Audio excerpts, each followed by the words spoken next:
la belle vie. Bonjour sur Chamrou, bonjour. En direct, tu sais, il y a un petit coucou de Facebook qui nous fait de... Voilà. Donc, retour à vivre avec son handicap à Paris, et je viens de voir, donc c'est proposé par la mairie de Paris, 2013-2014, Paris me guide, et je viens de voir écrit, mais c'est évidemment écrit en tout petit, hein, il faut aller à la page 2 pour trouver ça, voire page 3, puisqu'il voilà, et c'est pas indiqué tout de suite, et c'est pas indiqué en gros caractères. Alors c'est indiqué pour les personnes évidemment malvoyantes ou aveugles, non-voyantes. Il faut savoir que ce guide est disponible gratuitement en version audio sur CD. Il suffit d'en faire la demande auprès de l'association Donne-moi tes yeux en appelant le 01 47 05 40 30. Hein, mais sans doute ils veulent pas qu'on sache, alors du coup ils le font en tout petit, vraiment, je te montre, c'est vraiment là-haut, là, en tout petit, tu vois. Voilà, fallait avoir de bons yeux pour le voir, et c'est bien sûr pour les malvoyants, donc bienvenue aux malvoyants, hein. On leur signale que ce guide est disponible en audio, mais on ne le met pas en gros caractères, donc les malvoyants, ils ne le sauront jamais. Donc ce guide a pour objectif d'apporter aux personnes handicapées, à leurs familles et à leurs aidants toutes les informations pratiques pour mieux vivre à Paris. Une version sonore et un texte accessible sont téléchargeables sur le site internet de la ville www.paris.fr.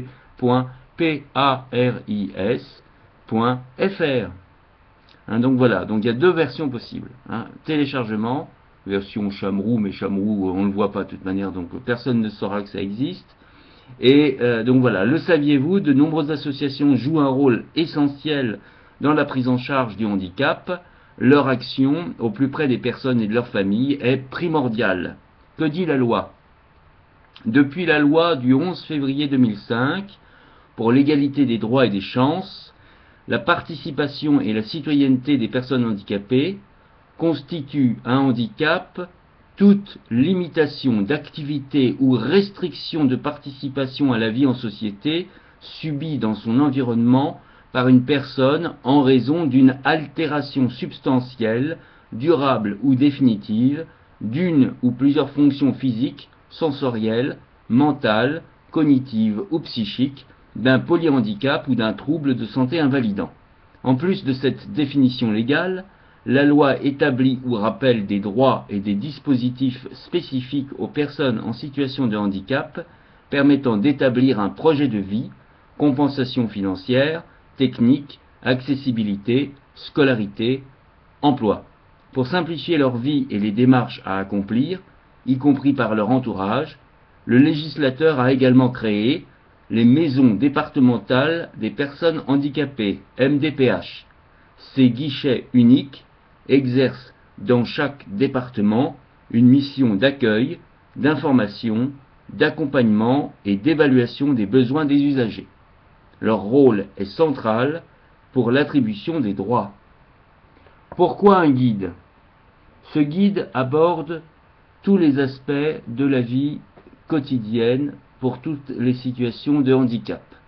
La liste des dispositifs, des activités, des établissements ou encore des associations citées ne peut donc être exhaustive. C'est pourquoi des compléments d'information sont disponibles et accessibles dans la rubrique paris.fr/handicap. Handicap, H-A-N-D-I-C-A-P.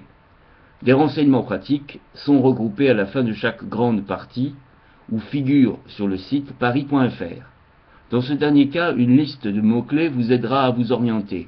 Les structures sont présentées par chapitre, dans l'ordre de leur apparition dans le texte. Vous pourrez utiliser leurs coordonnées pour obtenir des renseignements précis sur l'accessibilité, les horaires d'ouverture ou les coûts éventuels des différents dispositifs.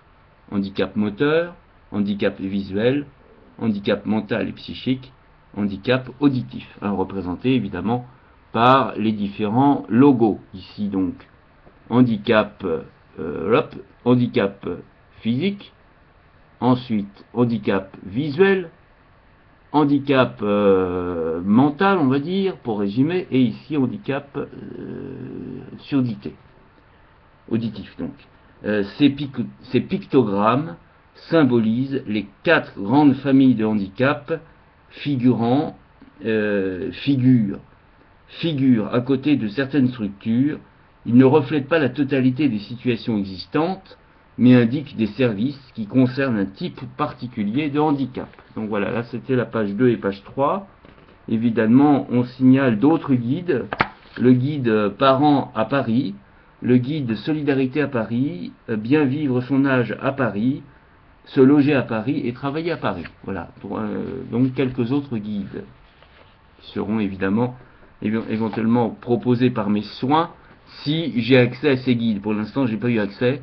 Je ne savais pas que ça existait. Je viens de l'apprendre à l'instant. Voilà. Donc voilà, c'est pour dire l'information n'est pas forcément donnée. Voilà. Alors au sommaire, je me renseigne. Page 6, mes interlocuteurs. Page 8, les aides. Page 10, mes droits. J'accompagne mon enfant. Page 16, le dépistage et la petite enfance.